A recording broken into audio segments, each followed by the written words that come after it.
Sir वो 7 बज गए, मैं घर जाऊँ? अच्छा 7 बज गए हैं। मनोज तुम ऐसा करो, मेरी घड़ी में ना शायद सेल खत्म हो गया है। तुम मार्केट जाके ना इसका सेल डलवा लो, उसके बाद घर चले जाना। ठीक है सर, मैं मार्केट में जाके भी डलवा लेता हूँ सेल। राजीव, ये क्या तरीका था? अगर आपकी घड़ी में सेल खत्म हो गया था तो आप उसको कल भी भेज सकते थे। अब उसके छुट्टी का समय हो गया तो अब आपने उसको सेल डलवाने के लिए भेज दिया। अरे तो क्या हुआ, अगर वो अपने घर 1 घंटा लेट चला जाएगा तो हम उसको सैलरी भी तो देते ही है ना। राजीव, हम उसको सैलरी ही देते हैं, कभी ओवर टाइम नहीं दिया। अगर देखा जाए ना, अगर हम उसको 7 बजे के बाद रोकते हैं ना तो उसका ओवर टाइम बनता है।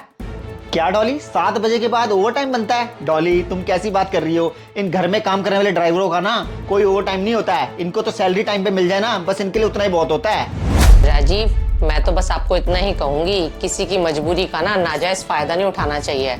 आपसे तो बात करना ही बेकार है।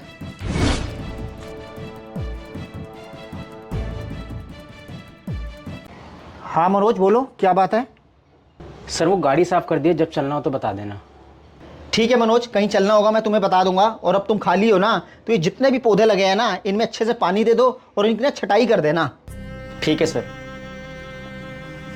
सर ने रखा तो मुझे ड्राइवर था, लेकिन सारे काम मुझसे ही करवाते हैं। क्या करूं, मेरी भी मजबूरी है। राजीव, मनोज हमारा ड्राइवर है, ना कि कोई माली। आप उससे ड्राइवरी के अलावा बाकी कोई काम क्यों करवाते हो? क्यों ना करवाऊं बाकी काम? गाड़ी चलते दिन में 50-60 किलोमीटर, बाकी टाइम तो खाली रहता है। और वैसे भी ना उसको हम सैलरी देते हैं। सैलरी हम उसको गाड़ी चलाने की देते हैं, ना कि कोई और काम करने की। आप तो बेचारे को खाली नहीं बैठने देते हो। क्यों बैठने दूं मैं उसे खाली? उससे काम करवाना ना मेरा हक है, क्योंकि उसको सैलरी देता हूं मैं।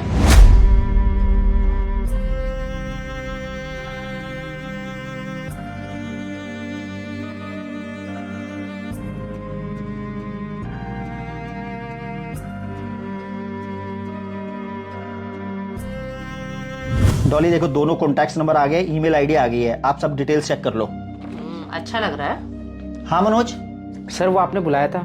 हाँ मनोज, तुम्हें पता है तुम्हारी मैडम ने डांस एकेडमी खोली है। अब इनकी डांस एकेडमी की हम जितनी एडवर्टाइजमेंट करेंगे उतना ही लोगों को पता चलेगा, उतने ज़्यादा से ज़्यादा कस्टमर्स आएंगे।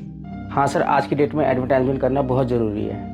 हाँ मनोज, वैसे समझदार तो तुम बहुत हो, तभी मैं चाहता हूँ ये पंफलेट्स और इसमें कुछ पोस्टर्स हैं, तुम घर घर जाके इनको डाल दो और दीवारों पर चिपका दो, तभी तो मैम की एकेडमी के बारे में लोगों को पता चलेगा। ठीक है सर, आप मेरे को दे दीजिए। ये क्या राजीव, आपने मनोज को पैम्फलेट चिपकाने के लिए भेज दिया है? राजीव, किसी की मजबूरी का ना इतना नाजायज फायदा नहीं उठाना चाहिए। अरे मैंने क्या किसी की मजबूरी का फायदा उठा लिया? सैलरी नहीं देते क्या हम उसे? तुम ना खुलकर बताओ कहना क्या चाहती हो। मैं तो आपसे बस इतना ही कहना चाहती हूँ राजीव, मनोज हमारा ड्राइवर है, आप उसको बाकी सारे काम क्यों बताते रहते हो? आज तो आपने उसको पैम्फलेट चिपकाने के लिए भेज दिया दीवारों पर। हाँ तो डॉली, मैंने इसमें गलत क्या किया? अब वो पैम्फलेट्स नहीं चिपकाएगा दीवारों पर तो क्या मैं जाके चिपकाऊं? राजीव, मैंने कब कहा आपको आप चिपकाओगे? आप ये काम उनसे भी करवा सकते हो जो ये काम करते हैं। थोड़े पैसे ही तो खर्च होंगे ना आपके। डॉली, मैं उससे कोई ना फ्री में काम नहीं करवा रहा हूँ, हर महीने उसको सैलरी देता हूँ मैं। अब सैलरी देता हूँ ना तो मैं उससे चाहे जो मर्जी काम करवाऊं। हम गरीबों का हर कोई नाजायज़ फ़ायदा क्यों उठाना चाहता है? या अमीर लोग चंद पैसे देके हमसे कुछ भी करवा लेते हैं? आखिर क्यों कोई हमारा दर्द नहीं समझता? इंसानियत मर चुकी है क्या?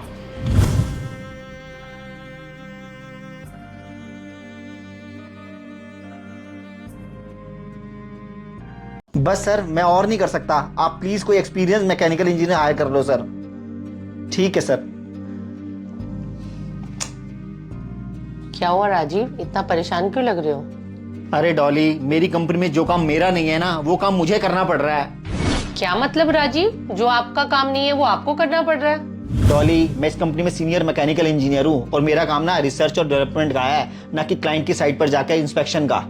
मेरी कंपनी वालों के पास ना इंस्पेक्शन के लिए कोई एम्प्लॉय नहीं है, तो डेली के डेली ना मुझे ही भेजने लग गए हैं। एक दिन की बात हो ना तो समझ में आता है, लेकिन मेरी कंपनी वालों का ना रोज रोज का ड्रामा हो गया है। मैं अपने काम के अलावा दूसरा काम क्यों करूं? क्या मतलब राजीव, अपने काम के अलावा दूसरे काम सारे क्यों करूं? राजीव, आपको उनके सारे काम करने पड़ेंगे क्योंकि वो आपको सैलरी देते हैं। अरे वो मुझे सैलरी देते हैं तो मुझसे मेरी जॉब प्रोफाइल के काम करवाए ना, दूसरे बाकी काम क्यों करवाते हैं? एग्जैक्टली राजीव, जिस जॉब की सैलरी मिलती है ना तो एम्प्लॉय से वही काम करवाना चाहिए। और राजीव एक बात बोलूं, कभी भी ना किसी का नाजायज फायदा नहीं उठाना चाहिए जिस तरीके से आप उठाते हो। क्या डॉली, मैं नाजायज फायदा उठाता हूँ? डॉली, मैं कुछ समझा नहीं। कोई बात नहीं राजीव, मैं आपको समझाती हूँ। आज जब आप पर बीती है ना, तो आपको पता चला है। और रोज जो आप मनोज के साथ करते हो। अच्छा 7 बज गए हैं। मनोज तुम ऐसा करो, मेरी घड़ी में ना शायद सेल खत्म हो गया है, तुम मार्केट जाके ना इसका सेल डलवा लो, उसके बाद घर चले जाना। ठीक है मनोज, कहीं चलना होगा मैं तुम्हें बता दूंगा। और अब तुम खाली हो ना, तो ये जितने भी पौधे लगे हैं ना, इनमें अच्छे से पानी दे दो और इनकी ना छटाई कर देना। पंफलेट्स और इसमें कुछ पोस्टर्स हैं, तुम घर घर जाके इनको डाल दो और दीवारों पर चिपका दो, तभी तो मैम की एकेडमी के बारे में लोगों को पता चलेगा। इसलिए कहते हैं राजीव, कर्म हमेशा लौट कर वापस आते हैं। हम किसी को सैलरी देते हैं ना, तो इसका मतलब ये नहीं कि हम उसकी मजबूरी का नाजायज फायदा उठाएं। डॉली, आज मुझ पर बीती है तो मुझे एहसास हुआ है। सही कह रही हो डॉली तुम, कि किसी की मजबूरी का ना नाजायज फायदा नहीं उठाना चाहिए।